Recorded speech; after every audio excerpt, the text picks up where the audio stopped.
दो देश है यहाँ पे, सोमालीलैंड और सोमालिया। मतलब वर्ल्ड इसको रिकॉग्नाइज नहीं करता, वर्ल्ड कहता है कि हम सिर्फ एज ए सोमालिया कंट्री को जानते हैं, ना कि सोमालीलैंड को। अब आप कहोगे कि यार इनके बीच में क्या डिस्प्यूट है और एक क्यों नहीं है, इनके ऐसा क्या हिस्ट्री रही। एक्चुअली बात करें कि 1960 से पहले इसमें दो एरिया थे, नॉर्थ पार्ट में था ब्रिटिश सोमालीलैंड प्रोटेक्टेड एरिया, और जो साउथ का जो इसका पार्ट था वो था इटालियन सोमालिया। अब जब 1960 में ये जब देश आजाद होते हैं तो इनकी खुद की इच्छा से ये दोनों as a country Somalia independent country घोषित हो जाते हैं, सोमालिया रिपब्लिक बोलते हैं जिसको।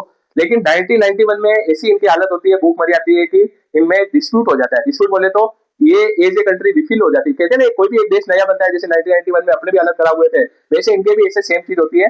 तो सोमालीलैंड कहती है भैया आप इस लायक नहीं हो कि हम आपके साथ रहे, हम अपना एक अलग से देश बनाएंगे जिसका नाम होगा सोमालीलैंड। यहाँ तक ठीक था। अब इजराइल इसमें घुसता है और 25 दिसंबर 2025 को इजराइल कहता है कि सोमालीलैंड को हम एज ए कंट्री रिकॉग्नाइज करेंगे। इस यूएसए के जो ट्रम्प साहब है वो बिल्कुल हिल जाते हैं, वो कहे भैया ये क्या कर रहा है, भाई हम तो सोमालिया ही जानते हैं, उसके अलावा कुछ नहीं जानते। अफ्रीका यूनियन इसमें गुस्सा हो जाते हैं और सोमालिया के जो प्राइम मिनिस्टर है जो वो भी गुस्सा हो जाते हैं कि यार ऐसा कैसा हो सकता है। अब आप कहोगे यार सोमालीलैंड कब से है, ये 1991 से सोमालीलैंड अपने आप को एक अलग से देश मानता है।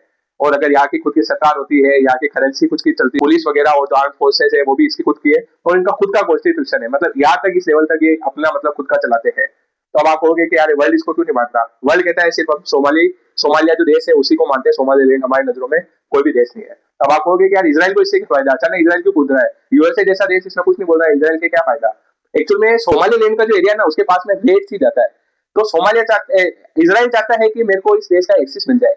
एक्सेस मिलने से क्या होगा, आगे जो दूसरे जो देश है उनसे ट्रेड करने में इजी रहेगा, इसलिए इजराइल चाहता है कि इनको एज ए कंट्री रिकॉग्नाइज करे। अब आप कहोगे कि सोमालीलैंड का क्या फायदा, इतने साल से चल ही रहा है ना।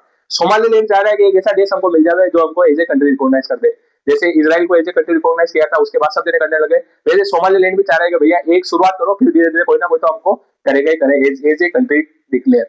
ऐसा सब कुछ हुआ है और अब देखते हैं आगे फ्यूचर में क्या होता है, क्या यूएसए इसके लिए एग्री होता है या क्या सारी कंट्री मिलकर सोमालीलैंड को एक अलग कंट्री बनाती है, अफ्रीका यूनियन इसमें क्या सोचती है। ओवरऑल आप बताइए आपका इसमें क्या पक्ष है, आप क्या सोचते हो, सोमालीलैंड को एज ए कंट्री डिक्लेयर होना चाहिए या नहीं होना चाहिए, और इंडिया का इसमें क्या थॉट है।